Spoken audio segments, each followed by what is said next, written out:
Excellent. Thank you very much for joining us this afternoon. My name is Karina Angeloiu. I'm Head of Strategy and MEL with the Global Resilience Partnership. And on behalf of our wonderful co-organizers, so ourselves, WBCSD, BCG, BSR, C2CS, we're big on collaboration and acronyms. It is my pleasure to welcome you for the last session of the afternoon. The format for the afternoon, we've got two panels back to back. There will be no Q&A in between the panels, so please save your questions. They'll be quite quick, quite rapid fire. And then we've got quite a nice chunk of the agenda dedicated to your questions and discussion. We will finish with some closing remarks for the day, and I think Jorge Castelumendi is going to do that on behalf of the Atlantic Council. And then we will continue onto a networking reception for another hour or so. First, I will hand over to my dear colleague and CEO, Jesper Hornberg, from the Global Resilience Partnership, who will moderate our first panel. Thank you, Karina, and thank you for your kind attention. It's been a long day. And we've talked about a lot of important things, and we have many different people in the room, and it's cross-disciplinary, and it's confusing sometimes, and people have different agendas and so on. But a couple of themes are sort of emerging. One is climate change is real, and we need to do something about it. And it's probably better if we do stuff together. And maybe we need to look for solutions outside where we normally look, which means engaging with partners that we don't usually engage with in ways that we don't usually engage. And maybe we need to innovate with how we partner with one another. So, since I'm with the Global Resilience Partnership, I need to say the following sentence. Resilience has never been more in need than it is now. Critical juncture, there's geopolitical shifts in addition to the climate change. There's pretty serious economic consequences, maybe even mental health issues because you scroll the news too much. You have children like myself, kids who struggle with stuff, and complete accessibility to all kinds of information. And also, you have the fake stuff there. So in this environment, it's challenging. It might also be that we have new opportunities that we haven't had before. If we look at those, and we also at the same time look at the need, nothing will make you change more than if it's burning where you're standing. You will then move somewhere because it's getting hot, right? So maybe there are opportunities here, and maybe now we can bring other actors into the discussions and listen to them. Now, to navigate a few of these things, I have the absolute privilege of having two, quite scary, if you ask me, but very experienced and wonderful examples of transformative leaders. The first one comes from my second home country, Kenya, and it's Michael Joseph. Please come up, and I'll introduce you in a bit more in a second. And the second one is Namita Vikas. Please also come up. Yes, anywhere you're comfortable. I don't know why we have so many chairs, but maybe the next session. I think I'm going to stand. Yeah, standing is totally fine. To get onto this chair. Okay. I'll do a mix then. Michael Joseph, for those of you who don't know him, is currently the chairman of a company called Pula. But he is better known maybe for being the founding CEO of Safaricom in Kenya. And Safaricom is in more places than Kenya now, but also M-Pesa, which was the first mobile payment platform. And you can ask Michael a lot of the details, but it's a massive platform with transactions in the billions every month. I think that's just within Kenya, right? Yeah. Lots of experience, does a lot of other things, has been the chairman of KQ. I believe you left that post last week. So lots of really relevant experience. And I'm not covering everything, because then we would just spend time talking about these two wonderful people. The second one is Namita Vikas. Very distinguished senior business leader with 30 years of global experience, a former banker, has done a lot of really innovative stuff around green bonds, been named, been awarded a bunch of things. The list here is very long, so she's pretty exceptional. And works today at, and I need to just make sure I get this right because it's the closing to the end of the day, AuctusESG, based partly here in London and partly travels and in India. Great, so thank you very much, both of you. Now, I want to explore what's happening today. How might we scale private sector investment into adaptation and resilience now? And in order to do that, I'm going to maybe start with you, Namita, and ask you for sort of general reflection on what's going on right now. What do you see at this time? Thank you, and thanks for inviting me here. Thanks for that introduction. I think if I reflect on what's happening currently, I think one of the things that one needs to look at the gap as far as adaptation finance is concerned. So the numbers are somewhere between 215 to 387, where we need almost double of that annually. So that's the gap. Now, if you look at the two main players who are in this space, that's the sovereign states and the multilateral development banks, essentially.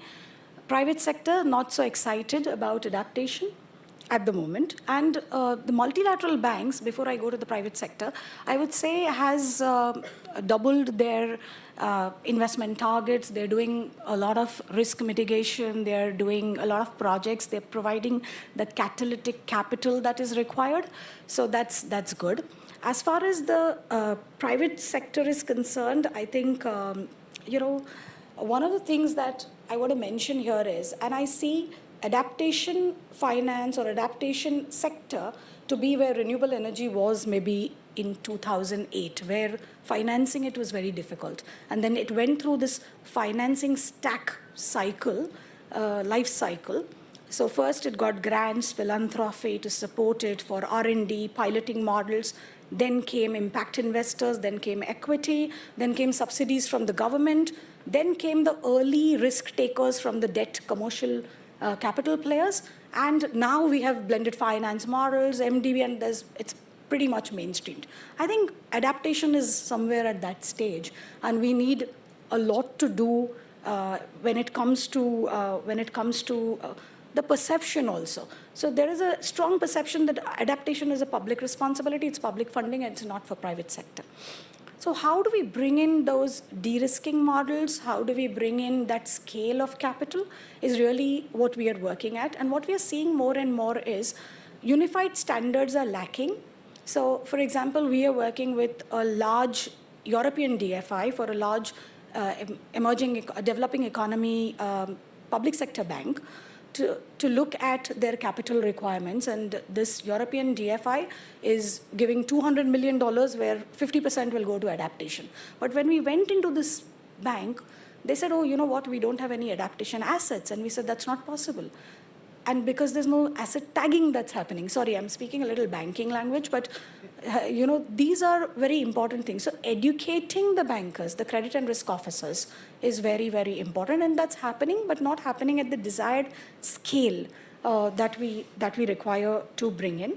I think one of the last points that I want to make is we hear a lot about blended finance and how blended finance needs to be used. But blended finance is still in pockets used for some utility scale mitigation projects. Not so much where there is a commercial ROI so far that we've seen in the market on adaptation projects. I'll stop here. Thank you. Good. I'm going to go to you, Michael, for what's your, and then we'll come back and circle back with some questions. But Michael, what's your kind of view of things now? And in a meeting preceding this, you offered that you hadn't spent a lot of time in climate conferences, but you do have vast experiences with things that have really led to more adaptation capacity on the ground. So what are your reflections? Oh, thank you. Well, perhaps I haven't been to a climate conference, but I think in my role in Kenya, particularly in Safaricom, which I started in 2000, which is now a very, very big company. But I think what I can say is, although I'm a conservationist and I'm actually chairman of a conservancy in Kenya, what I've seen with M-Pesa, for example, which we launched in 2007 in Kenya as a mobile money product, which is now the biggest in the world and moves, as I said earlier, billions and billions of dollars every month, probably something like 10 billion transactions a day. 70% of the economy in Kenya moves through the M-Pesa system. What that has done in terms of resilience for the people of Kenya is I think, its most important achievement. So it allows people to get paid with insurance payments if they have some impact from climate change, floods, droughts, or whatever through Pula or directly from insurance companies, but also to allow people to move money from one person to another in times of tragedy or serious impact. A few years ago, we had a serious drought in Kenya where lots of people were dying, and we launched a campaign where people could give as little as 1 shilling, donate as 1 shilling to a central fund to help for drought alleviation to buy food. And it was enormously response. There was enormous response because it was only 1 shilling.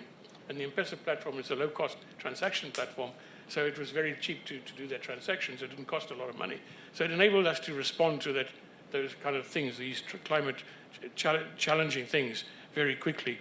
And I also think in what we have done in Kenya, and particularly with Safaricom, is we want to introduce products that will change people's lives for the better. So everything we do, and it should do, is not the profit should be number one, but how do we change people's lives for the better? Because if you do that and launch a product that does that, it changes people's lives, and profits may follow, invariably will follow. But just to echo on what you're saying is, finance or financial inclusion is so important when you're trying to, not at the top end of the pyramid, not such a big surprise, but at the bottom end of the pyramid. Financial inclusion is so important. I remember in your home country, in India, trying to introduce M-Pesa in India, and you would think it would be remarkably the right thing to do. 300 million people working away from home and sending money home twice a month. M-Pesa is designed for that market. We could not penetrate it because of the powers that be, the bankers, the regulators. They put such a lot of high hurdles in to make this happen that it just never worked. It never worked, and it should have worked. So you want to also bring in not just the private sector, but also the regulators, the governments, to allow you to do things that will help people at the base of the pyramid. You know, I'll just give you another example in South Africa, my original home country. We couldn't introduce M-Pesa there either because the central bank decided that every single M-Pesa duka, everybody knows what a duka is, I know you do, but a small trading thing, had to be tax compliant. Now, we're in Africa, it's a small trader tax compliant, you know, it's probably 10% compliancy. So the regulators and the powers that be, these are the people that inhibit trying to improve financial inclusion at the bottom of the pyramid. I don't know if I even answered your question, but I gave it a shot. No, but you did. These are very good reflections. And also, you bring up some of the obstacles, or clouds if you want. As in, if you don't have the collaboration with the regulators, and if a country is not willing, even a model that evidently works, and there's lots of studies on M-Pesa and the actual impact. I think it's in the region of $13 to $16 per household or something like that. Massive impact. So even when you know that something is working, it's still difficult to get it through. So that's a challenge. It's basically because of the entrenched concerns or fears from banks. Because banks will get exposed for what they really do, is make people poorer. And, and I think this is why the banks are so scared to allow these innovations to come, because they'll say, look, you've been screwing the customer for so many centuries, you'll be exposed, and therefore they try to stop you from doing it. When I launched M-Pesa in Kenya, the banks formed a special committee, and they went to Parliament and asked questions of the Minister of Finance that this was a Ponzi scheme and should be killed. Those are the kind of things. Why fear for bringing things that will change people's lives for the better? Sorry, this is not a financial inclusion conference, but I'll say it anyway. No. Get the dig in the banks if I can, where I can. It's really useful. Thank you, Michael. Maybe I can turn to you, Namita, and maybe comment on that a little bit. I mean, you're ex-banker. What are your reflections if you just look at that kind of landscape? Financial inclusion? Yeah, financial inclusion and the obstacles, because these apply to several other industries, Absolutely. insurance, other value chains around food and so on, because you have entrenched interests and they don't want to change because they have interests. Yes. So I think I'm just going to take a thread from what Michael said. This is about, 300 million people under the radar, really. And you know what? I think the best thing of innovations like this is you are otherwise borrowing at upwards of 36 to 100% rate of interest. Can you believe that? So you're paying almost 4% every day. And that's from the informal markets, because these communities are not credit-worthy. They don't have papers. They're moving from one place to another. So I think that's something that needs to be cracked, and there are fantastic models like those. And by the way, we did crack that space in the Indian market by coming out with a solution which worked well. I think what's important to look at is how do you take into consideration the customer. So I'll just give a very quick example here, and again, I want to make it about adaptation as well as mitigation and finance. So it's about what do you spot in the market. So we spotted a challenge in the market to see, and this is for everybody to just think about, 50,000 women are making salt in the western part of India with the sun at 52 degrees centigrade. I mean, we are here just about 24 and we are all sweating, right? So you can imagine. And they're working in these trenches to make salt in the water all the time. They use diesel pumps to draw the brine from the ground and throw it across to make the salt. That's the process.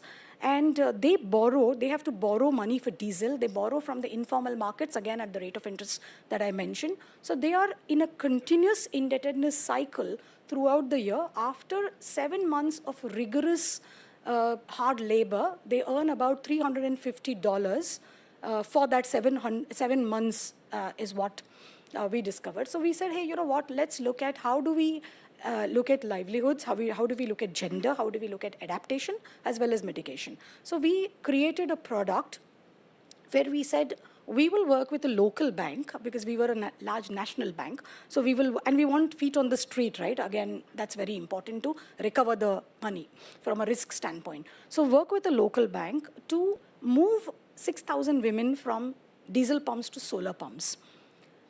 So the loans for those solar pumps came from the local bank, which was credit enhanced by us. So we provided a guarantee. We also said, because we had a livelihood target, we said we will do a interest subvention. So against a 13% rate of interest, we did an interest subvention of 8%. And we went with these solar pumps in.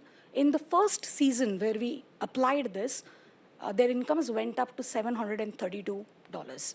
So that was the spread that they were actually paying to the money lenders. There were emission cuts because there were these. Government came in with a subsidy for solar pumps. The MSMEs set up their businesses in and around those areas to sell these solar pumps, and there was a market that got curated with this one blended finance product that went in. Then public sector banks walked in with the scale, because public sector can really bring in that scale. So I think we need innovative, unique models, but they need to really be disruptive, and this is for any industry, I would think.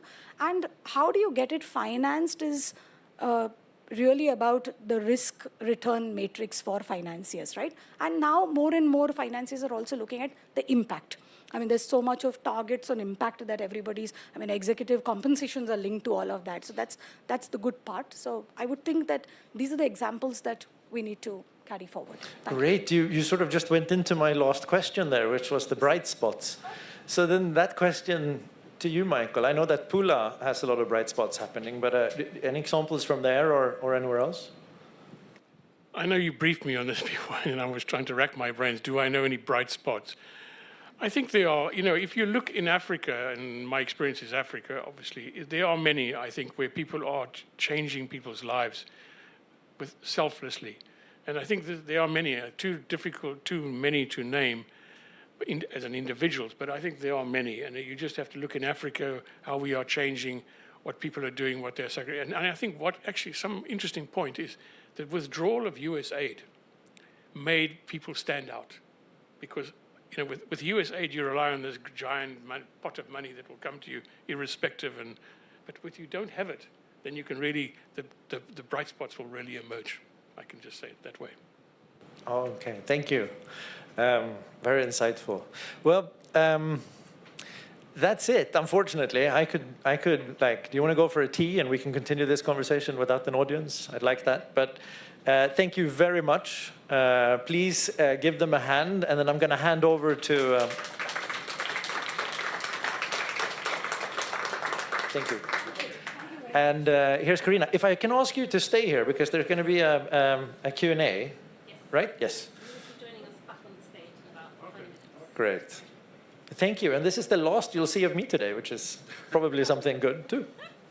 Thank you very much, Jesper, and thank you, Namita and Michael. I'm inspired, so I'll also stand. You might be wondering, why am I on stage? Marcia Toledo, the Director of Adaptation and Resilience, was supposed to moderate. Unfortunately, she's unable to be here with us right now. So I will be the stand-in moderator for the second panel. As I mentioned, we are doing a bit of a rapid fire, so 2 panels back to back. The first panel was a bit of a helicopter view of what do Michael and Namita see as bright spots, as clouds. We're working the metaphors here this afternoon. So from this wider, broader perspective that they brought in, we are going to dive a bit deeper into 4 specific perspectives. So joining us, we've got Gwendolyn Yu from JP Chase. Yes, please join us. Bringing the perspective of the financial sector. We've got Rodrigo Fernandes, our host here today from Bentley Systems, who will be bringing the infrastructure and tech systems and software perspective. We've got Anthony Hobley from Howden, who will be bringing an insurance perspective. And last but not least, we've got Brooke Tvermoes from IBM, who will be bringing, again, a tech and software perspective, but with a slightly different bent. Welcome. Thank you for joining us. It's been a very, very rich day of insights and discussions here at the Hub. And we've heard a lot about the private sector, a lot about the potential, a lot about the challenges, some of them very well documented. But we're very, very keen to hear what is it specifically within your companies or specific sector that you see? What is the action that you see taking place? Perhaps we can start with Gwen? Sure. So within the sector itself, I think our previous panelists probably said it the best. There's not a lot of funding that's going into adaptation. If you look at climate finance, I think the stats are that only 10% of the money is going into adaptation. So that's kind of twofold, right? One is the definition, but there are lots of definitions out there.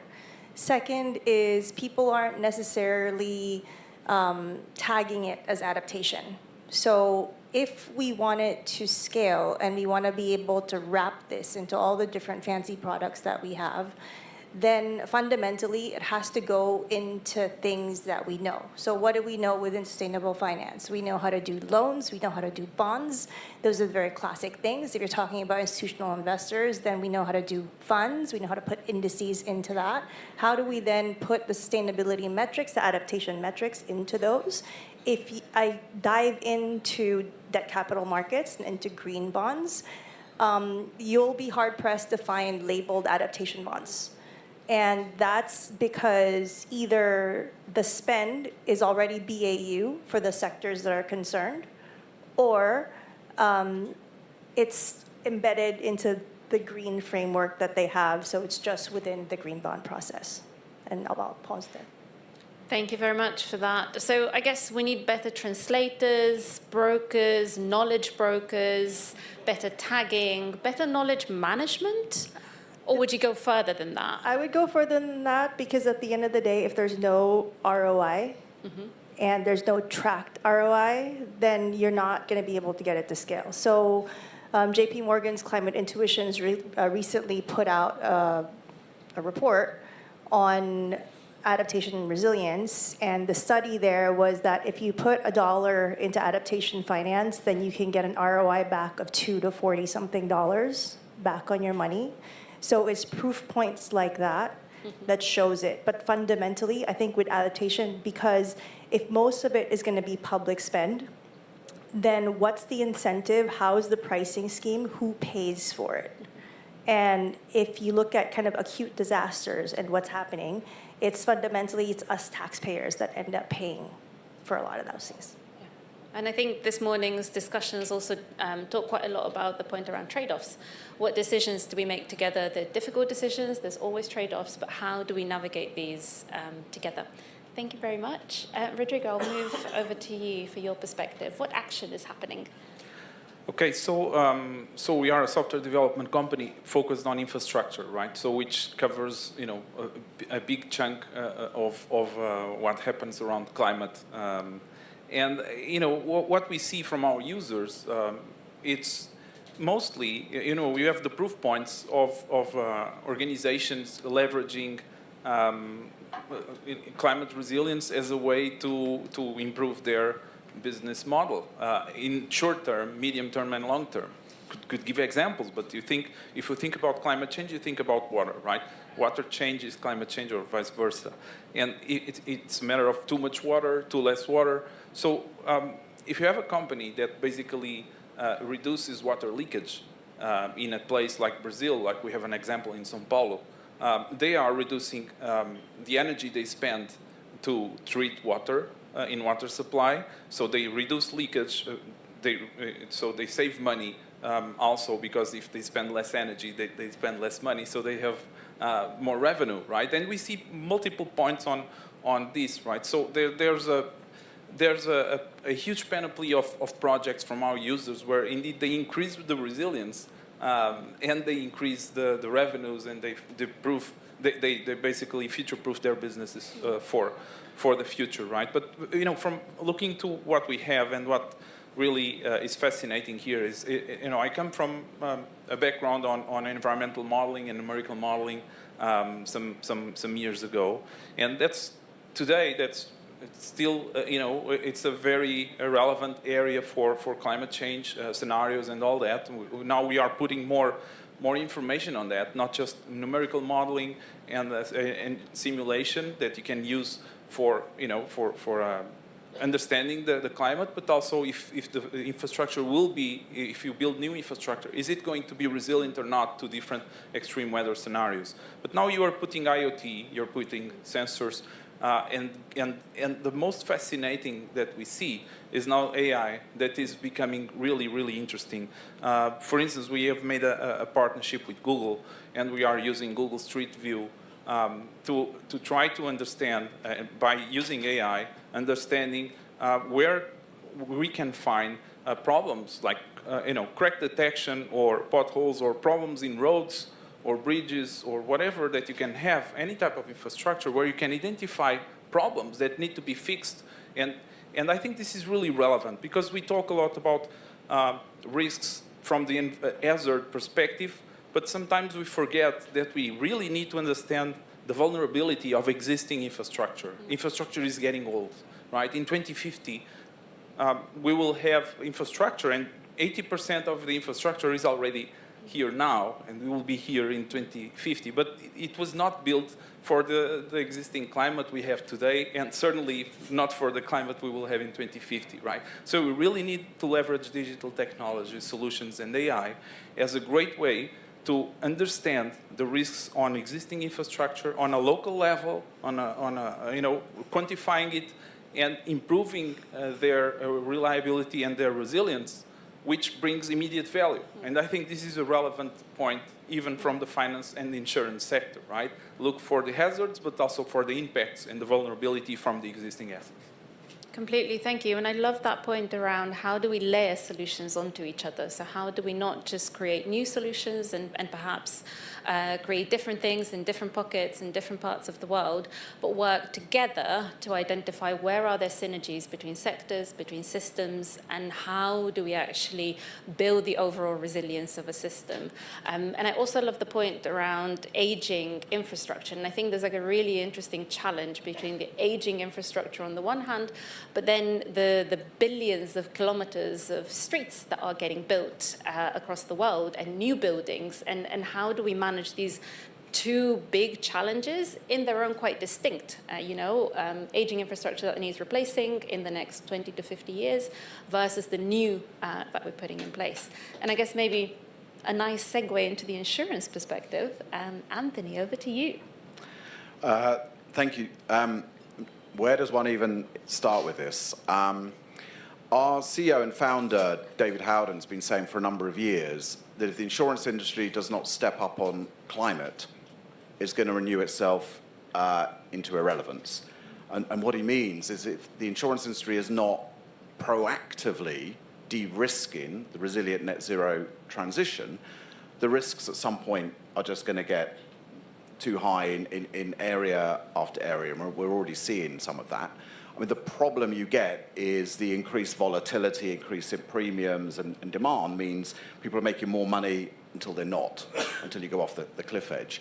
And so we need a fundamental shift, I think, not just in the way the insurance industry thinks about insurance, but everyone who uses an insurance and what you demand from the insurance sector.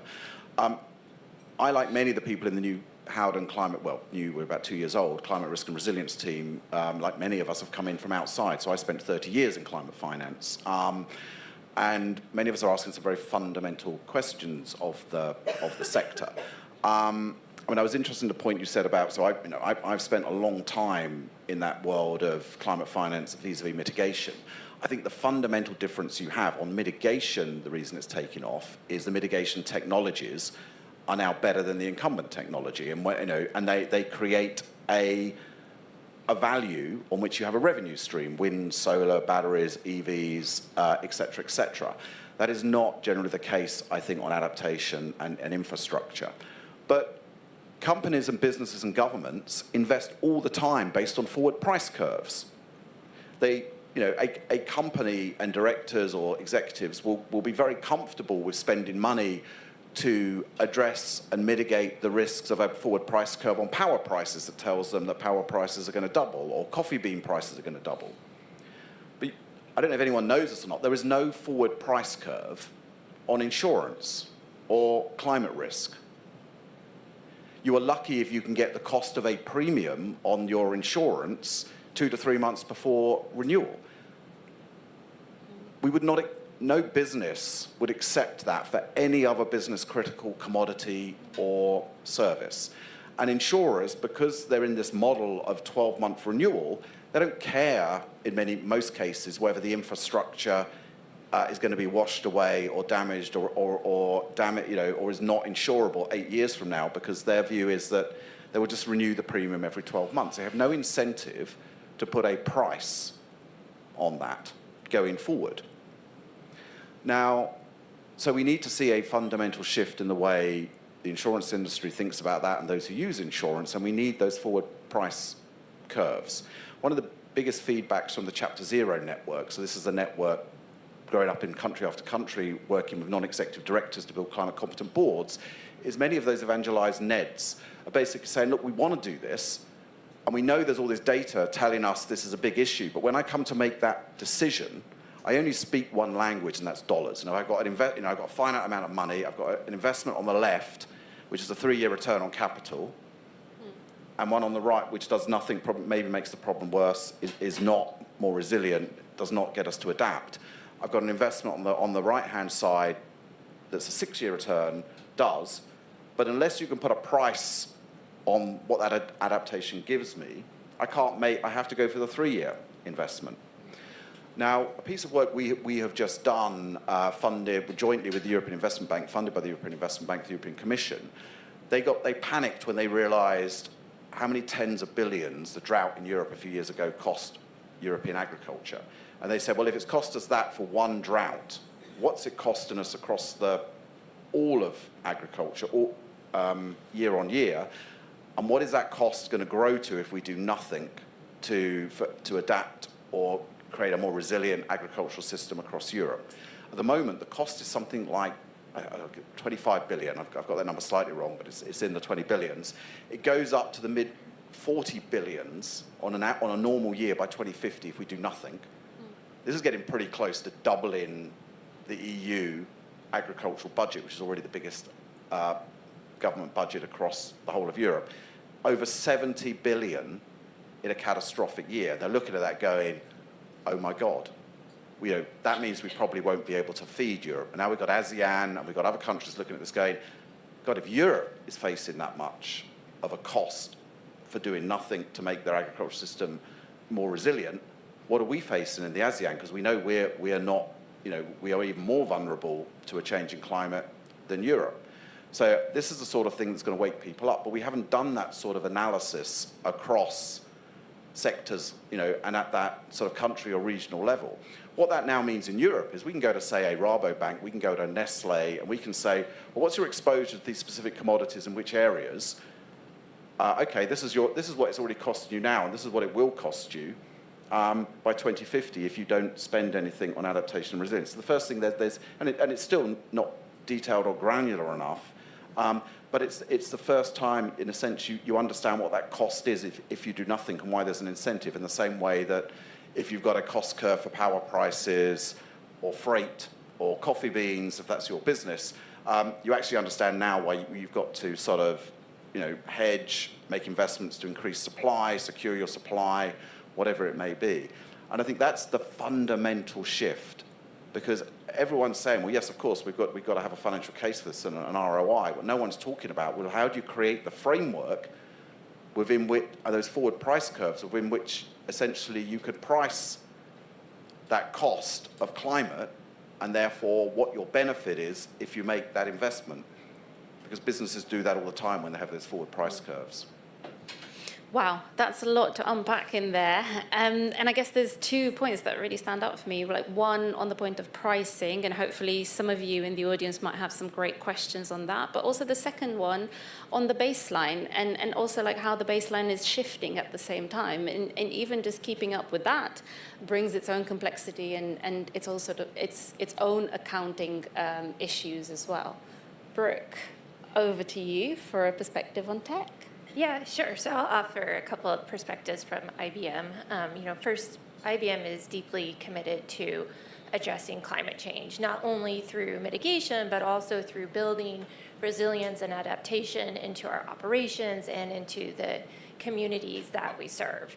And our approach is multifaceted, right? So we're combining ambitious sustainability targets with technology-driven solutions, as well as collaborative partnerships.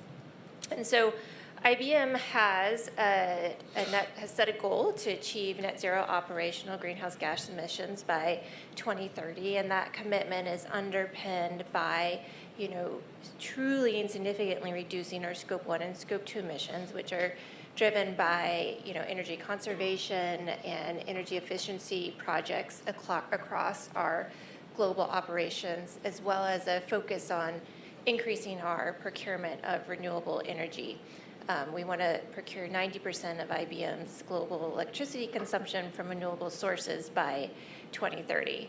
But we also recognize that resilience and adaptation is equally as important as mitigation, especially when climate impacts are becoming more prevalent. And so we have, my colleague probably talked about this morning, we have IBM's Impact Accelerator, which is a program that's focused on helping vulnerable communities adapt to climate risk. And through this program, we focus on projects that help address issues like, urban heat and water scarcity. And we also look to help, do more sustainable agriculture, right? And technology, of course, is core to all of these efforts. We are using AI and data analytics and leveraging, hybrid cloud to drive actionable insights on climate risk. And so some examples are our collaboration with NASA and other organizations to build geospatial foundation models that cities and organizations can leverage to better understand and plan for and respond to climate risk. And, you know, we've also learned a number of things through these efforts. And this is probably not surprising to anybody in the audience, but, you know, AI and data are indispensable tools to addressing climate risk. I mean, they enable us to anticipate risk, they help inform decision-making, and they help enhance operational readiness. And then the second thing is that partnerships are key for us. We know that by partnering with governments and NGOs and research institutions that we can better scale our impact as well as tailor solutions for local needs. And then the third thing that we recognize is that transparency and scalability is going to be essential for lasting change. And so that's why we are really focused on doing things that have measurable outcomes and are open to collaboration so that we can ensure that our solutions are both effective and widely accessible. And I guess just the last thing too is that, you know, obviously adaptation is an ongoing process. And so as climate risk evolves, so must our solutions and our technologies and strategies. So continual innovation is going to be key, whether it's in better climate models or new materials for carbon capture or new approaches to resiliency. But we have to continue to innovate and leverage technology and AI. Thank you very much for that perspective, Brooke. And I think there's something really beautiful that you've really hit on there around collaboration and the scope for innovation and the potential for this all. And I think this is what we're all about at the Resilience Hub, like really focusing on the potential for innovation and the potential for collaboration. Now, we're getting close to start preparing your questions, and we'll welcome Michael and Namita back on the panel. But one last round, and I'm inviting you to be very short, so a short sentence. What would it take to really unlock private sector action at scale in your company, in your sector, in your system of choice? And I guess the brief is, what is the sort of the thing that you kind of think about and you're like, oh, that would never happen? That's the kind of stuff that we want to hear. So be a bit bold. Don't give us some wild ideas so that we can segue into a nice Q&A. Or any provocations. Maybe you're saying, well, actually, we can't unlock. Please don't say that. So yes, maybe I will go to Anthony. Would you like to kick us off? I mean, in terms of the really big thing that I think would move the dial, I mean, I've already, in a sense, touched on it, and it was interesting that you're working with Google, because we announced a partnership with Microsoft, New York Climate Week last year, to build the resilience laboratory, and the idea, again, is part of building the analytical capability, but to do this, to price the future, if you like. Because, and I remember when I was CEO of Carbon Tracker, we talked about this, and God, this was, what, a decade or more ago, that we've got to move from, you know, in a world that is in equilibrium, that is stable, both physically and economically, it makes absolute sense to use the rear view mirror and data going backwards as a proxy for pricing the future, and whether that's cost of capital or risk, because what we're talking about here is how we price risk. But what we've got to learn to do, and it's as much technical as it is a mind shift, we've got to work out how do we now use the sort of headlights so that we're going into the future, seeing where we're going, and what that, in a sense, what that cost is economically. And that's going to take bringing together data sets that we've got. So, the same data sets you use to look at what the world looks like going backwards, but then using tools like AI, and then the models to play the climate forward, and then start to put a price on that at quite a detailed basis, so that when those asset managers, those sitting on an investment committee, that CFO are making those critical asset allocation financing decisions, they actually understand what the implications are and the costs are of making one decision versus another going forward. And one of the concepts that we launched at our de-risking summit at Mansion House yesterday is the concept of insurability. Because at the moment, when you make those decisions, no one looks at the insurability of that asset, infrastructure, business model, and what it looks like going forward. And so we've got to bring, I think, the concept of insurability becomes one of the fundamental key criteria that is fundamental to any of those investment, asset allocation decisions. Brilliant. What I wrote down is a Foresight Futures AI something informed way of devising how we price in risk and make difficult decisions, all the way leading to a mindset shift under the umbrella of insurability. Is that a pitch? Wonderful. Is that the Delphi Oracle? Maybe. Brooke, over to you. Sure. So I'll be quick. And I think that to really scale private sector investment in adaptation and resilience, that we have to fundamentally reframe it as a strategic advantage rather than a cost center.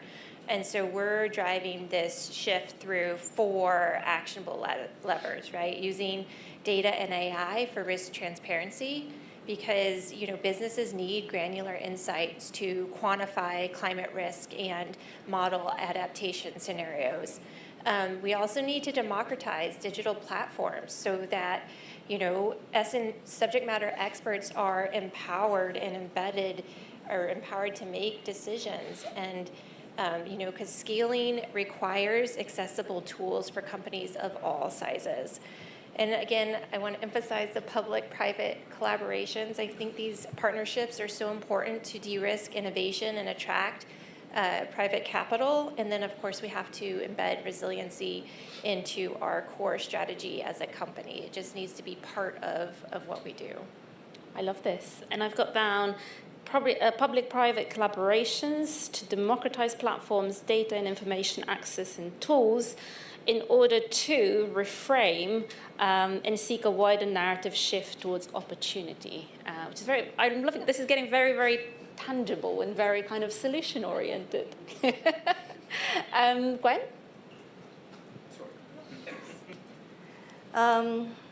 So 2 thoughts, and probably in response to what we've said already in the panel. One is, just because we're throwing money into adaptation doesn't mean that we're actually building resilience. So how do we get that right? Second is, how do we build a better capital stack? So you have public, you have insurance, you have equity, you have debt. Could have private asset money in there as well. But getting that to market is actually really hard, because the more players you put in, the more expensive it is, then you just can't get scale, and it takes too long. So if I can get that one transaction out in 18 months, then I have leeway. But after that 18 months, if it's going to take me another 18 months to get something to market, it's dead. So how do I get there faster with a broader capital stack? And how do I not throw good money in bad investments? Just on going back to the cost curve idea, I think that's brilliant.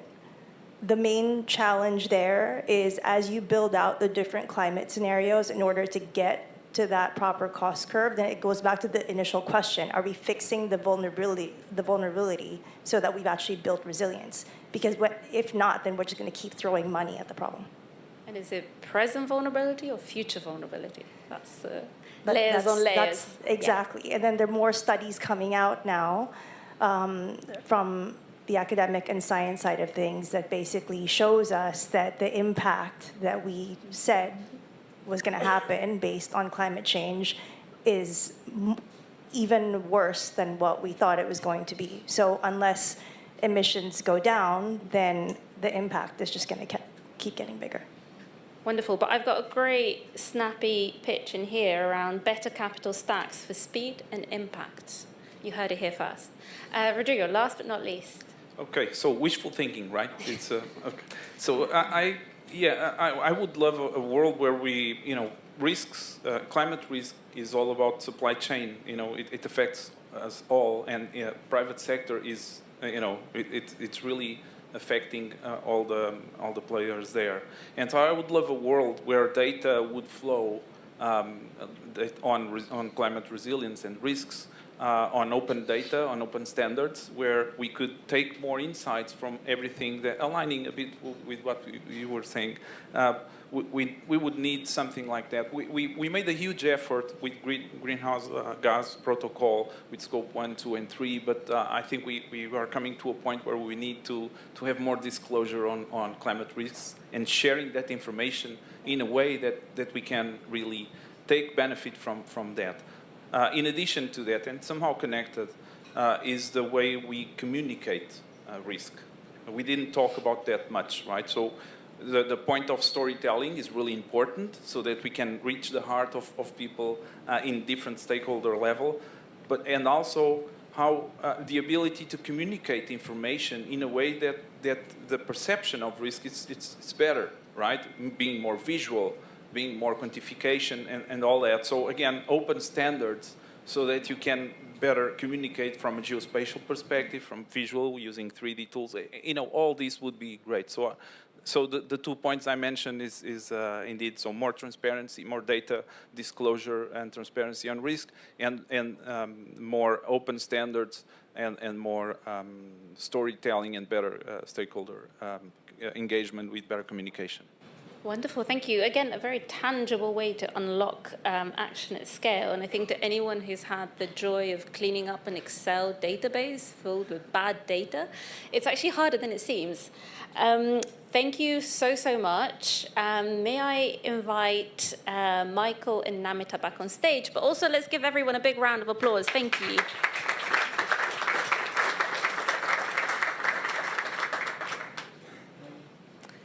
And time to show your hands. Who would like to? Okay, so let's go to Mark and then Clint and then to Debbie. Okay, so Mark. And please, if you've got a question to a specific speaker, that would help us, so we're not getting everyone to answer everything. Yes. So I've got a question, I think, for Rodrigo and for I'm just reading your names again because it's Anthony, right? So I'm Mark Harvey from Resurgence. We cooperate in East Africa. The largest kind of urban early warning service with our partners, the national med agencies. And my question is about financing early warning systems and insurability and bankability of infrastructure. So we have just been looking at the infrastructure sector in Kenya. We've been looking at all the sectors, power, water, transport. And the picture that emerges is they're a very disaffected group, and they don't get good service from the National Met Agency. And we think this is important that they are served with effective flood early warnings, heat early warnings. Heat's a big issue. My experience is whenever I talk to investors in infrastructure, they are very hung up on catastrophic risk modeling and thinking about the location and the engineering specification of an infrastructure asset to be built. They don't seem to care about whether an infrastructure operator has access to early warnings. It's just off the map of their criteria. I've seen this in Jamaica with a big initiative that Wills Towers Watson and Oxford University were involved in. It just seems to be the static catastrophic risk model. It's not our job to worry about whether operators have access to early warnings. Is this a problem or not for you, right? As an insurer or as an infrastructure expert or as an investor, for instance, JP Morgan, because we think it needs to become a problem and that can help solve the problem potentially of financing effective early warning systems and services to infrastructure operators. That's my question. Thank you very much, Mark. Anthony, would you like to take that? And then perhaps, or was it specific to Anthony or Gwen?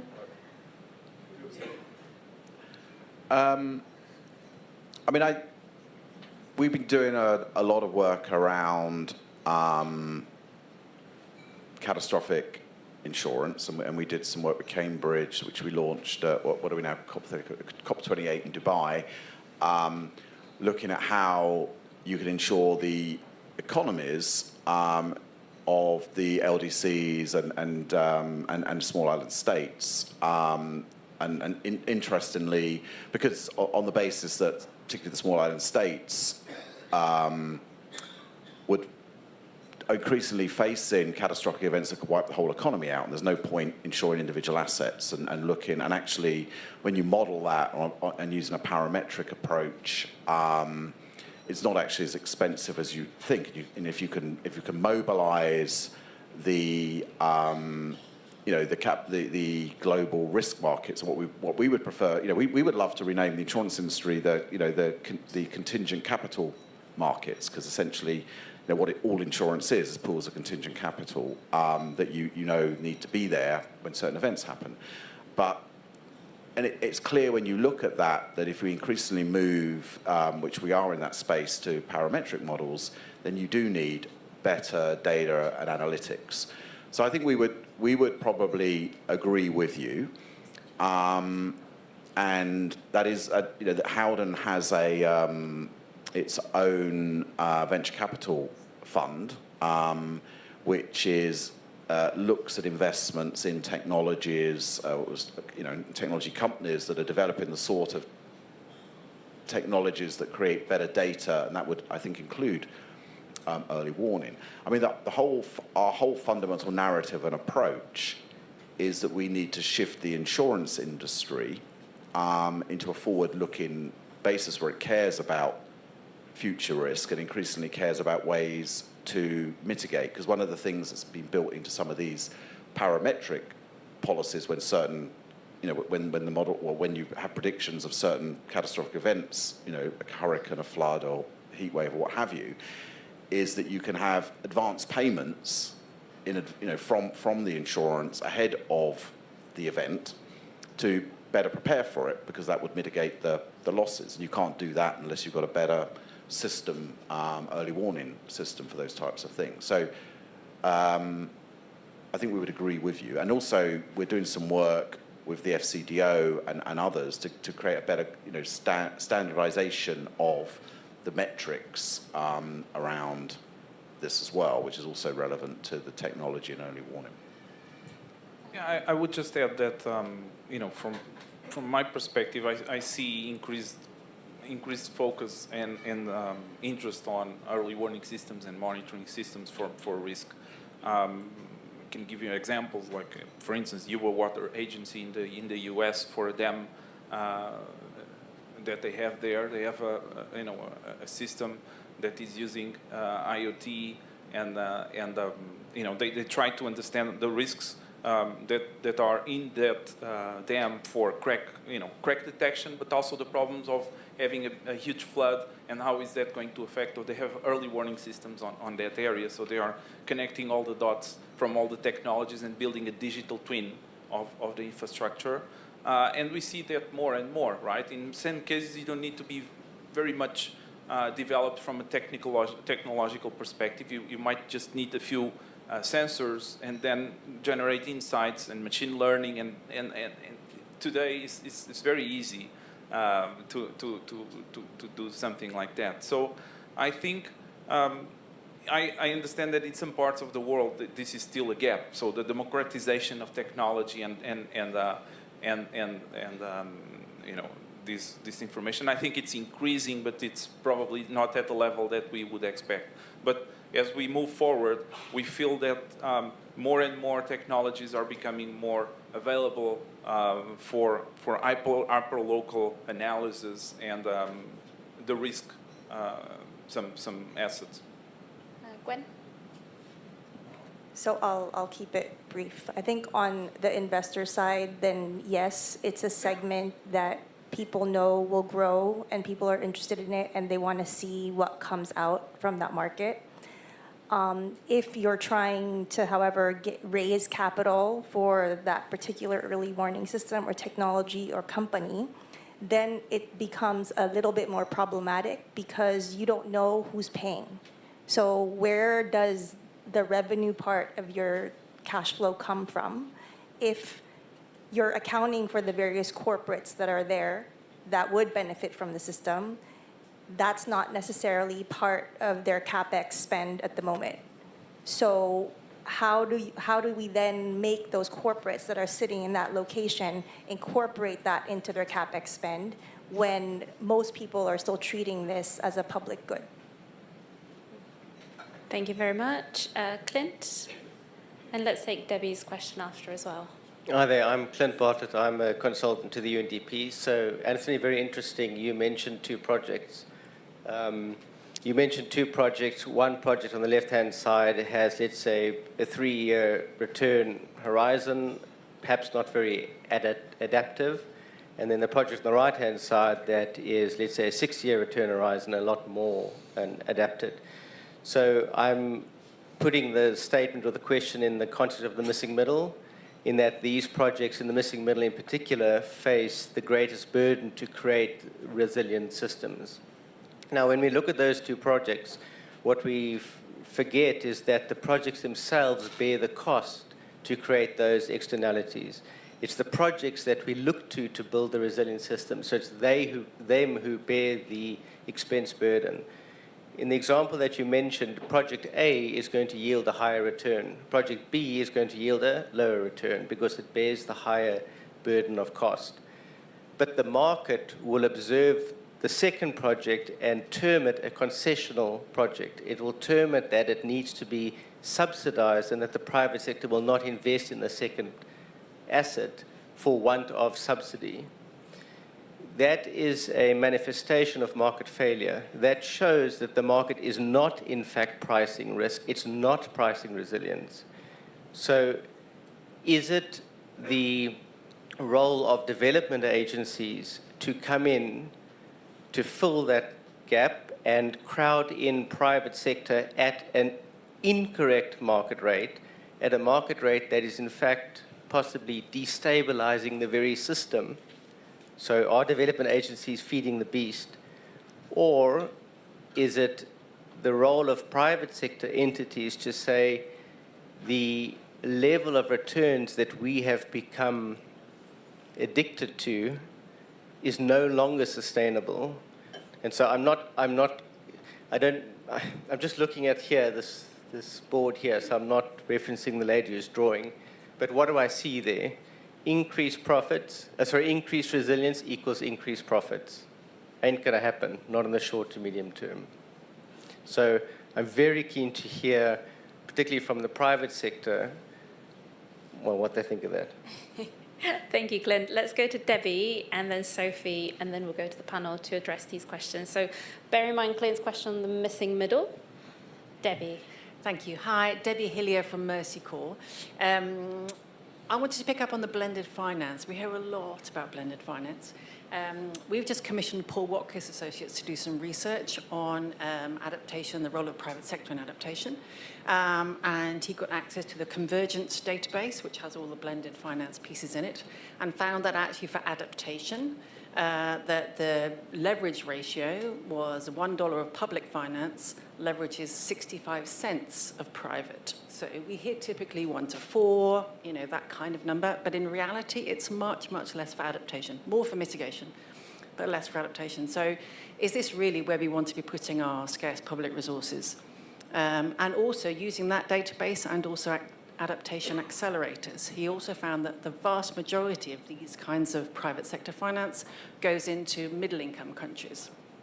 Fine, but what about least developed countries? So I guess a question to the panel, is it time to admit that private sector funding for least developed countries really doesn't have much potential? Should we actually be honest about that? Let's focus on middle income, maybe that's it, and put public finance into least developed countries. Thank you. Thank you very much. And Sophie? and then we'll go to the panel. Well, maybe I have a little solution here. Every community, even also in developing countries, are connected to the rest of the world through supply chains. And Anthony, you mentioned about insurability. And the Kuhne Climate Center has issued a publication, Logistics in the 2 Degrees World, and it's about the transport and logistics links that connect the whole supply chains. And the perspective they've taken is it's about infrastructure, supply, but it's also about the operations, the user.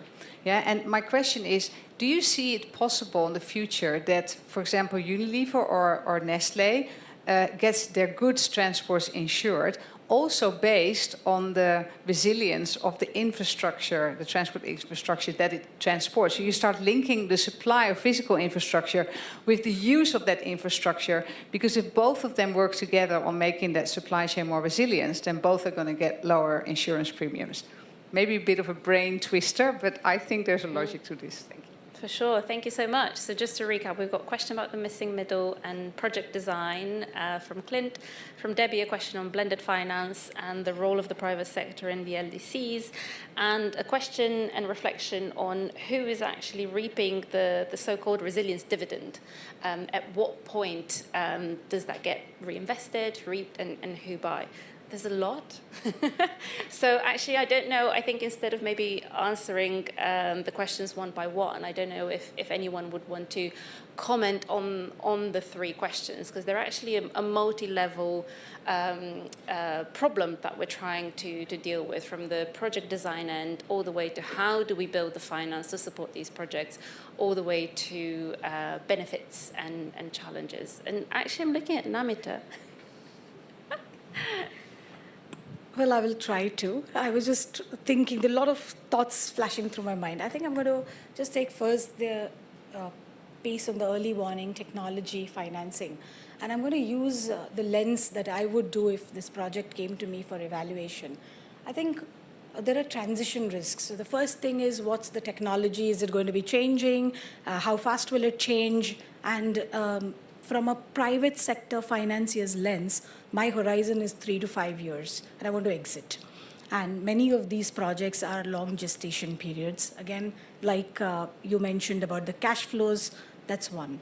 2 is, what are the regulations that are currently existing in that market? What if suddenly the government decides to privatize the Met?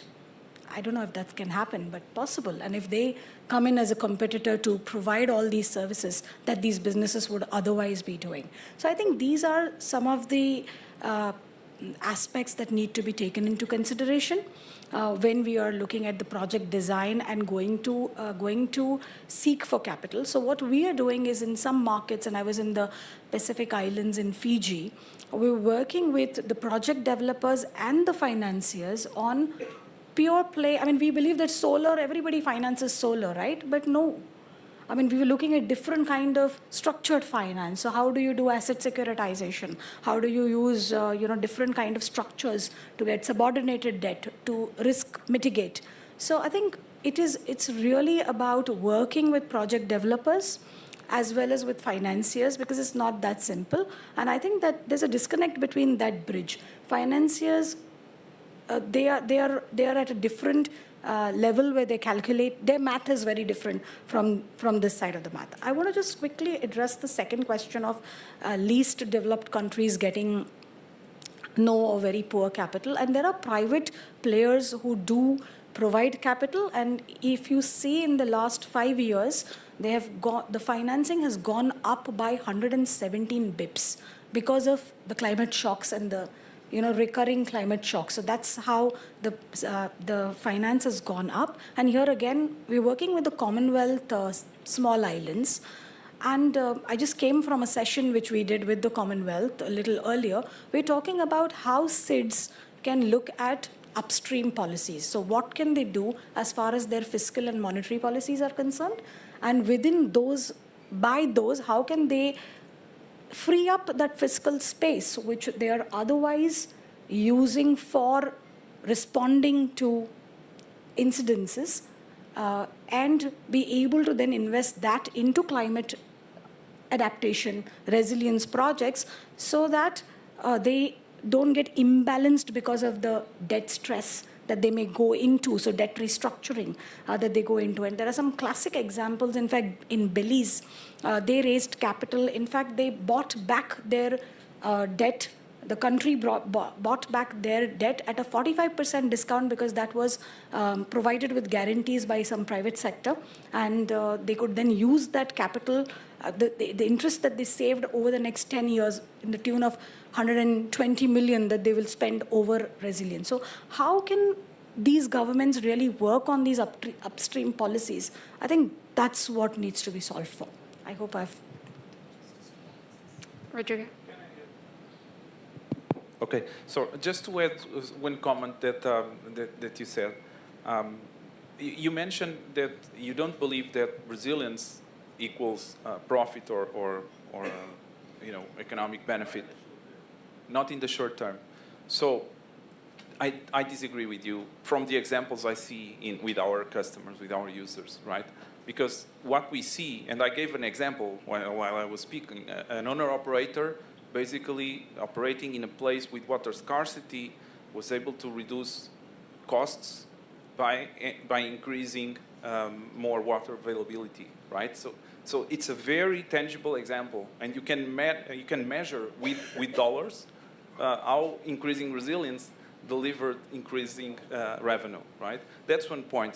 A second example, a car company in Portugal, where I came from, where I am based, so stopped working for several weeks because of a flood in another continent, because they were generating a specific piece that was needed for that car company.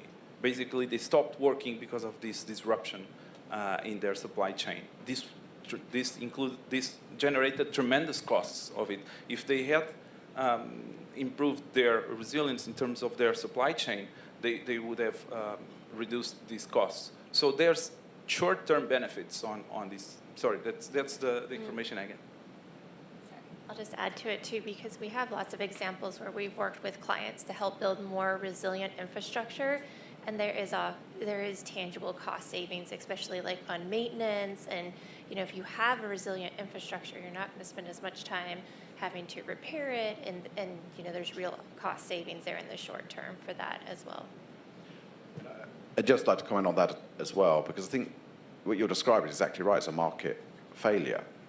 So in that example, if that example had been in relation to a forward price curve for power prices that shows they're going to double over the next 8 years or triple, then, and the investment on the right was to give you some secure supply. So we saw this a couple of decades ago where a lot of big corporates were building dedicated renewable energy facilities because they were concerned about, capacity crunch in the grid. That makes sense.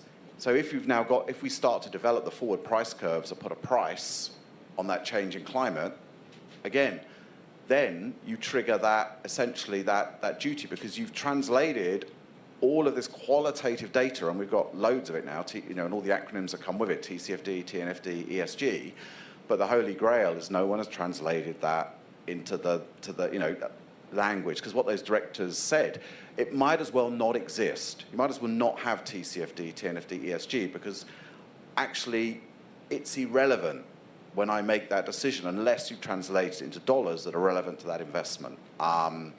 So I think that is a critical part of this equation. And on the development point, I was asked, well, what's your exit strategy? Surely, and development banks always look at you like, what do you mean exit strategy? Well, so you're using public money through concessionary and blended tools in country A. So presumably the goal there is you create a sustainable financial market that doesn't need you anymore. And what's your timeline for that? And they've sort of got that a little bit in the sense that they've begun to understand you've got to catalyze in-country finance capacity, and that improves things, and it does actually address one major risk, currency risk, because local banks are better at dealing with that.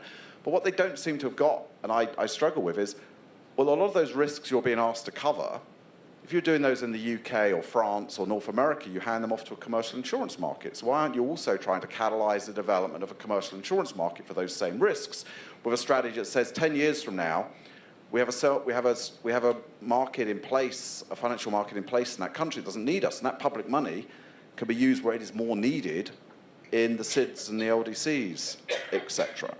And that's probably why the European Investment Bank felt that they needed to fund the work we did for the European Commission, because they've begun to understand that they, as well as financing individual projects, they need to start creating the framework that ensures that that market failure is addressed.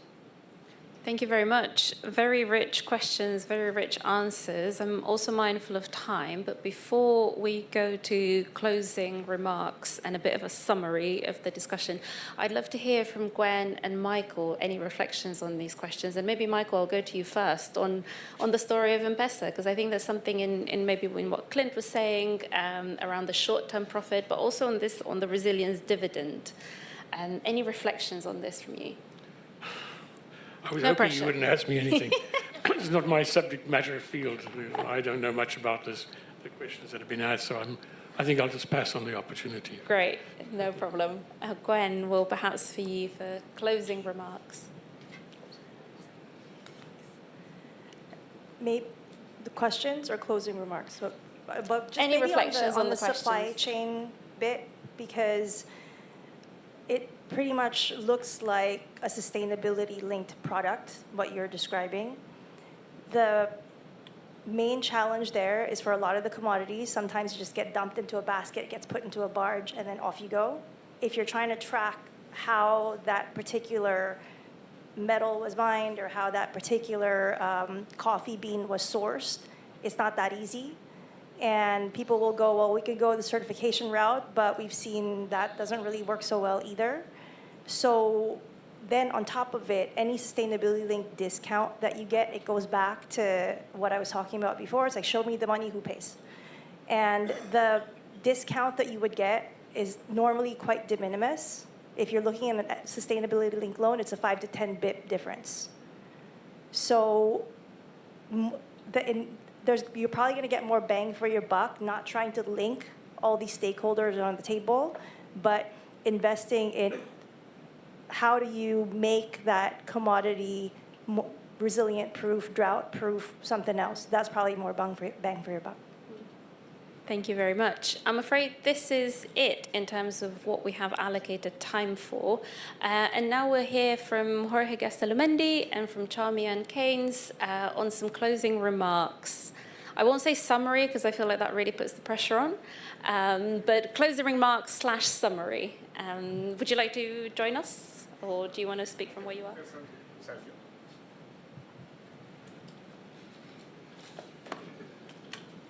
So I guess I'll leave it to you first, because I just wanted to thank, I was just basically giving a thank to BCG and others that have been fundamental to making this space happen in this conversation. So first to you, I'll just close it with you're very kind. And listen, I'm not going to prolong things. I mean, I think this has been such a wide-ranging debate, and like many of us, I've been at these sorts of debates now, at London Climate Week, New York Climate Week, COP, and whatever, on ANR. And when I look back at sort of how we were discussing this, 4 years ago, 3 years ago, it was, there's a huge gap, the public sector can't pay for everything that's needed, private sector needs to get involved, but private sector isn't, and why isn't private sector? And we're raising all the reasons as to why. And we've heard lots of those reasons around standards, data, challenges with capital stacks, etc.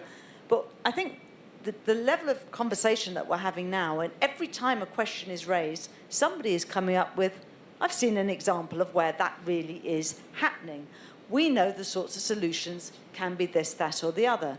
I can list off many companies who are finding they're getting a return on investment when they invest in resilience, as IBM was saying and so forth, and we've done reports on all of that.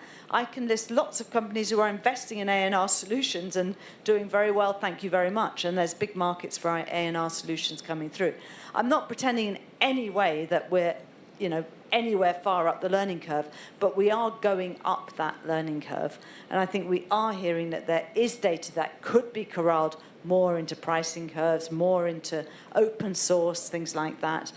The capital stack, your point around if it's not done in 18 months, then couldn't agree more, but we are starting to see projects in developing as well as developed markets where actually private sector and public sector are coming together for the reasons that we were saying. If Nestle can't get its products there, if Nestle can't source its sugar, then it will start to work with local government, etc., to find ways through this. So I think what we're seeing in this room and hearing on this stage is that, you know, there are ways to get there. I think we need to continue to shape it. We need to use things like COP as ways to demonstrate these outcomes and get clearer on how we can scale them up. But yeah, I don't want to repeat everything that's been said because I wouldn't manage that very successfully. But I do just want to leave us with that note of optimism that I do think things are moving forward, and it's because of examples and the work that's been done by people in this room. Thank you. Thank you. I'll just complement that. I agree with the gentleman when he said that there is a market failure. If we didn't have a market failure, we didn't need to have this conversation on adaptation to climate change. We would have solved it way back on the mitigation layer. And then we failed there, and then we move it into this. My reflection, it's also a positive one, but a bit more longer term, that it's in this market failure that we start addressing and the private sector picking up the tab, finally, we're going to be focusing probably on the next years on the low-hanging fruits. But then once those fruits are picked up, we're going to have to really think about systemic changes in which a private sector plays a very different role than the one that I have been playing over time. And that means that you are going to start seeing how public roles and public goods will need to be addressed by the private sector. As you were saying, Winnie, at some point in terms of public goods, of EWS, you know, early warning systems, those are seen as public goods. At some point, the private sector is going to have to start picking up on that and merge some of the public roles and the private roles.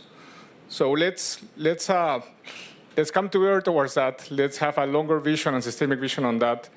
And with that, I just wanted to thank GRP, WBCSD, I'm going to remember all the acronyms, C2AES, BSR, and BCG, for having the vision of putting this together, this dialogue. We had a private dialogue earlier today with a COP, with a UN high-level climate champion, and today this public session.